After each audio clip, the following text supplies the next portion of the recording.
এত বছর মেয়ের স্কুলের পিটিএমে গিয়েছি, কখনো দুজন, কখনো একা।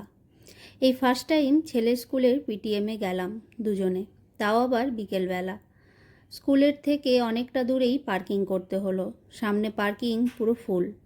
স্কুলের প্রাইভেসির জন্য ভেতরে ফটোগ্রাফি ভিডিওগ্রাফি একেবারেই অ্যালাউ নয়। স্কুলে বাচ্চাদের কীরকম অ্যাক্টিভিটি করানো হয় আর বাচ্চাদের রেসপন্স কীরকম সেই সম্পর্কেই পিটিএমের পর চলে গেছিলাম একটু মাখনবাবুর বাজারে। বাজারে একটা নতুন কালী মন্দির হয়েছে, তারই প্রতিষ্ঠা পুজো চলছিল। সেখানে গিয়ে একটু মায়ের প্রসাদ খেয়ে নিলাম, পায়েস আর লাড্ডু। বাজারে গিয়ে একটু আলু পেঁয়াজ আর ফল কিনে নিলাম, আর ঠাকুরের জন্য একটু ফুলও নিয়ে নিলাম। এইরকম বৃষ্টির ওয়েদারে লাল লাল ঝালঝাল চিকেনের ঝোল খেতে বেশ ভালো লাগে। আমার হাজব্যান্ড বলে ঘরোয়া চিকেনের লাল ঝোলটা নাকি আমার সিগনেচার আইটেম। আমি তখন ক্লাস 7 কি 8-এ পড়ি। মায়ের ডান হাতে ফ্র্যাকচার।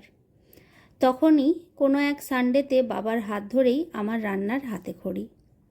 আমার মনে আছে বাবা বলেছিল চিকেনটা একটু নেড়ে দে তো। তারপর থেকেই রান্নাটাকে কেমন যেন ভালোবেসে ফেললাম। আমার প্রতিবেশী ভাবির মেয়েও আমার হাতের চিকেন খেতে ভালোবাসে।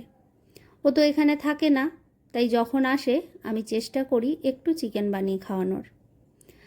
আমাদের বাঙালি বাড়ির চিকেনে একটু পেঁপে আর আলু না দিলে রান্নাটা কেমন যেন ইনকমপ্লিট থেকে যায়। আমি রান্নাতে খুব একটা লঙ্কার গুঁড়ো ব্যবহার করি না, তাই নামানোর আগে দিয়ে দিলাম বেশ অনেকটা কুচনো কাঁচা লঙ্কা।